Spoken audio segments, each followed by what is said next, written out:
پاکستان نے بالکل دو ٹوک پوری دنیا کے سامنے کہا کہ اس کی ٹرانسپیرنٹ انویسٹیگیشن ہونی چاہیے. تو اس کے لیے پاکستان تیار تھا. بغیر الزام کے انہوں نے یہ اٹیک کیا ہے. تو اب اس کی جوابی کارروائی بھی پاکستان ایئر فورس نے کر دی ہے.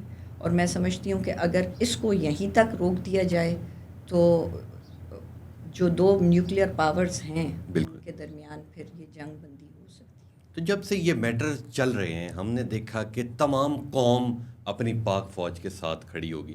ٹھیک ہے، آپ کا کیونکہ تعلق پاکستان تحریک انصاف سے ہے، تو پاکستان تحریک انصاف کا کیا پوائنٹ آف ویو ہے؟ عمران خان اندر ہے، باہر کی جو لیڈرشپ ہے وہ بھی ہم دیکھتے ہیں کہ کافی بکھری ہوئی ہے. اس حوالے سے کیا کہیں؟ دیکھیں، یہ ہمارے پاکستان کی بدقسمتی ہے. میں سمجھتی ہوں کہ جہاں اندر ڈومیسٹکلی جب آپ اندر سے کمزور ہوتے ہیں تو دشمن کو ایک موقع مل جاتا ہے. تو ہمیں لیکن اس کی ایک برائٹر سائڈ یہی ہے کہ آج جب اس طرح کا پاکستان کے اوپر جب یہ وقت آ گیا ہے تو پوری قوم متحد ہو گئی. ہم نے اپنے انٹرنل ڈفرینسز کو ختم کر دیا ہے. پوری قوم اپنی پاک فوج کے ساتھ کھڑی ہے. اور ظاہر ہے جہاں قوم اور ملک کی بات آتی ہے تو اس وقت تو ہر انسان، ہم سب پاکستانی ہیں، کیونکہ پاکستان ہے تو پھر پی ٹی آئی ہے، پیپلز پارٹی ہے، نون لیگ ہے. تو پاکستان کے لیے ہم سب متحد ہیں. جہاں تک عمران خان کی بات ہے، دیکھیں جب عمران خان کی حکومت تھی تو پہلی چیز عمران خان نے اپنی پہلی سپیچ میں کیا کہا تھا؟ انہوں نے کہا تھا انڈیا اگر ایک قدم آگے آئے گا تو ہم 2 قدم آگے. تو عمران خان نے تو ہمیشہ امن کی بات کی ہے. امن کوئی بزدلی نہیں ہے.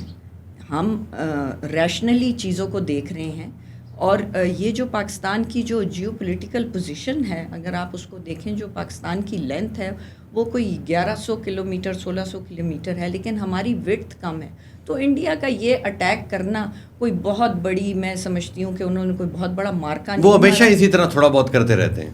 تو انہوں نے جو کیا ہے وہ ان کے اوپر بھی انٹرنل پریشر تھا، ان کے اوپر بھی ایک سیاسی پریشر تھا، دباؤ تھا، کیونکہ ان کو بھی لگ رہا تھا کہ جیسے اپوزیشن اور جتنے لوگ ہیں وہاں پر وہ ان کو یہ کہہ رہے تھے کہ مودی بزدل ہے، مودی کبھی بھی نہیں کرے گا. تو مودی نے اپنی عوام کو دکھانے کے لیے یہ کر دیا. لیکن اب پاکستان کی ایئر فورس بھی انہوں نے جوابی کارروائی کی، اور جس طرح ان کے جو یہ مثل نئے جو آئے ہیں فرینچ، ان کو انہوں نے روکا ہے. اور میرا خیال ہے کہ اب آگے دیکھتے ہیں کہ کس طرح انہوں نے اس کو لے کے چلنا ہے. لیکن انشاءاللہ امید یہی ہے کہ اس کو یہیں پہ ختم کیا جائے. یہیں پہ ختم کیجیے. اس میں دونوں ملکوں کا فائدہ ہے کہ امن کے ساتھ رہیں. اگر تھوڑی سی بات آپ کی پارٹی کی جائے، ٹھیک ہے، عمران خان کا جیل میں ہونا، باقیوں کا باہر ہونا، شاہ محمود قریشی صاحب بھی اندر ہی ہیں، تو یہ جو باقی جتنے باہر لیڈرشپ موجود ہے، علی امین گنڈا پور صاحب بھی 2 بار آئے، ہم یہ دیکھ رہے ہیں کہ جتنی یہ ٹوٹی بکھری ہوئی پاکستان تحریک انصاف ہے، تو آپ کو اگلے سال یا اگلے 4-5 سالوں میں پاکستان تحریک انصاف کا کیا فیوچر نظر آ رہا ہے؟ دیکھیں، عمران خان جب تک جیل میں ہیں اس کے باوجود آپ دیکھیں جو عوام ہے ان کا جتنا پیار ہے اپنے لیڈر کے ساتھ. میں اس وقت Pakistan Tehreek Insaf as a party بات نہیں کر رہی، میں عمران خان کی لیڈرشپ کی بات کر رہی ہوں کہ جتنا زیادہ ان کو سپریس کیا جا رہا ہے اتنا ہی عوام جو ہے وہ عمران خان کے ساتھ کھڑی ہے.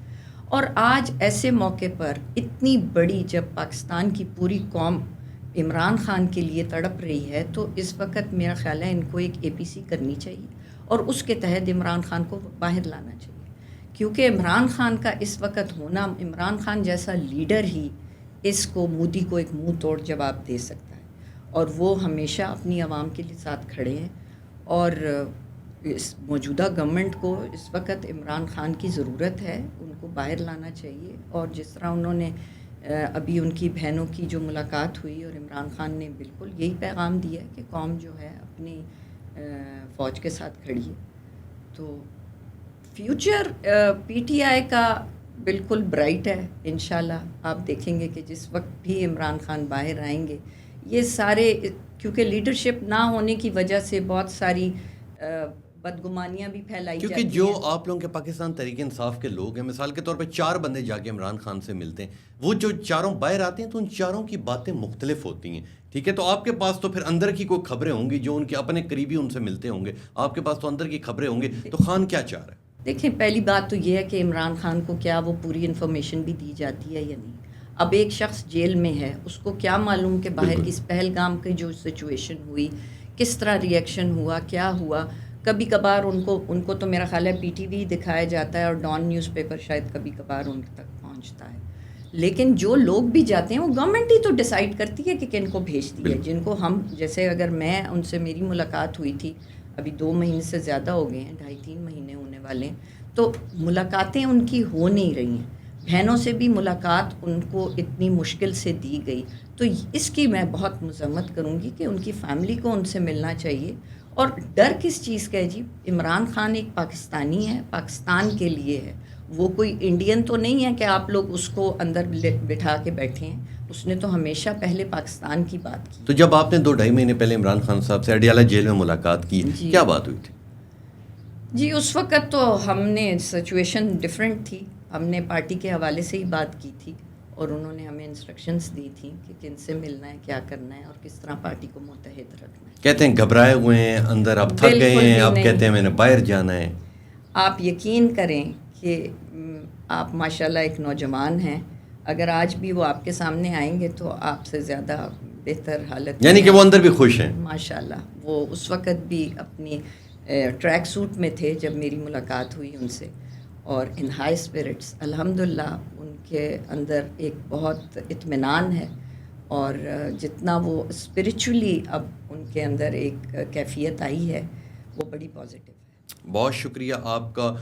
پوری قوم آپ کو دیکھ رہی ہے. ہمارا ظاہر سی بات ہے پاکستان ایک جنگ والے ماحول میں ہے کہ جی کل بھی ہم نے دیکھا, اللہ نہ کرے آگے بھی اس طرح کا کوئی ہو, تو کوئی قوم کو پاک آرمی سے متعلق کوئی پیغام دینا چاہیں؟ میں یہ سمجھتی ہوں کہ قومیں ہمیشہ اپنی ملک کے دفاع کے لیے اپنی فوج کی طرف دیکھتی ہیں, اور پاکستان کی فوج پوری دنیا میں بہترین فوجوں میں سے ایک ہے, اور پاکستان کے عوام اپنی فوج کے ساتھ ہر قدم پہ ہر لمحہ ان کے ساتھ کھڑے. بہت شکریہ جی آپ کا, آپ نے وقت دیا.